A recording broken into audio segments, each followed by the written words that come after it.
So I have unboxed a lot of phones, but none of them is as weird as this one. This is the Solana Seeker phone, a mobile device designed for Web3.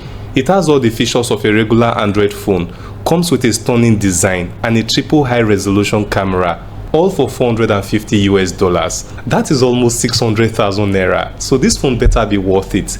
In this video, I will be talking about both the good and the bad aspects of this phone, and trust me, I will not turn a blind eye to the bad aspects. I will talk about all of it. So make sure that you watch this video till the end. Depending on the platform you are watching this video from, please subscribe to my channel or follow me. That will help me a lot. Also, don't forget to like this video. The Solana Seeker Web3 mobile phone is based on Android 15, which is good for a start. Has a 128 gig of storage and 8 gig of RAM.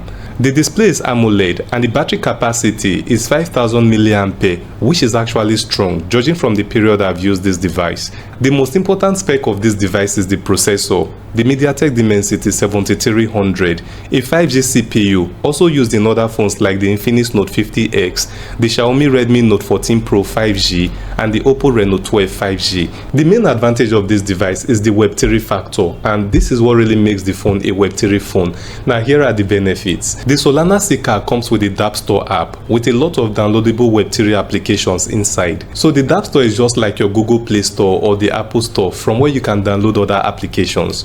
But the dApp Store only provides access to other Web3 applications. Some of the applications like Deca allows you to make free transactions without paying gas fees. Other applications like GovN earns you crypto by simply playing the game. And as long as you have the phone, you might get occasional rewards dropped directly into your wallet. At the time I bought this phone, series of unexpected tokens that worth almost the same amount I spent in buying this phone were dropped to my wallet over time. So I did not spend over 1 year waiting for this device for nothing. I placed the order for this phone sometimes last year, not even fully knowing what to expect. To me, it's more or less like a blind purchase. I received it a few days ago, and these are the items I found inside the package. The phone itself, which looks pretty nice at first sight.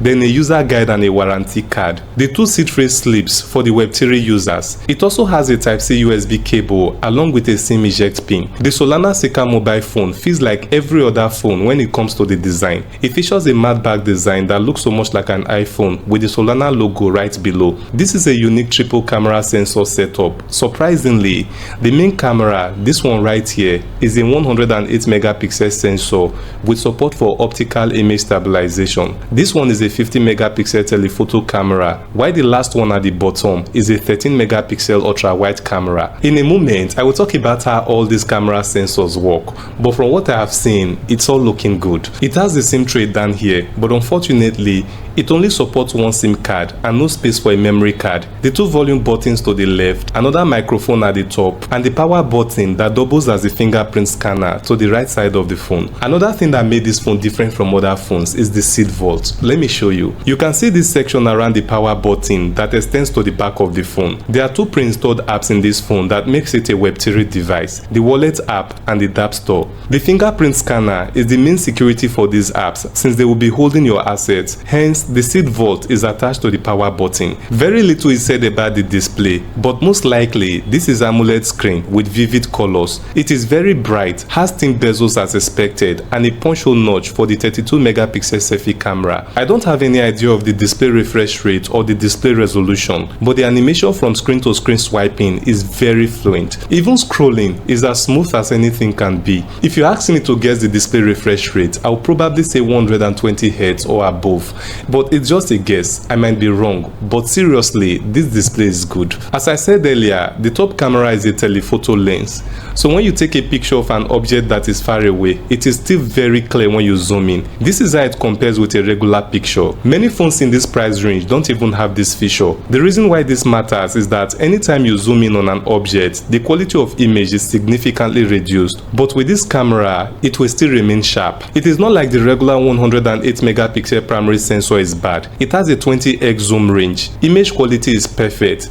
It works well even under low light, and the bokeh feature is lovely, ensuring that you have a great blurred background. One thing I appreciate about this camera is the natural color it offers. A lot of cameras will boost image color, sometimes making image overly saturated or unnatural, which is not the case with this camera. The video mode records in 1080 pixel resolution at 60 frames per second and gives very clear, bright and sharp footage. But the OIS feature, which is responsible for video stabilization, is what I like the most. This is a side-by-side comparison to show the effect of the OIS when turned on during video recording. The 32 megapixel selfie camera is also amazing. I like the portrait feature the most here. In other cameras, the portrait mode will blur the background in the image but reduce sharpness. A comparison of the regular photo and portrait mode shows that the sharpness of the portrait mode is not compromised in this device. One area where I'm not satisfied with this phone is the processor.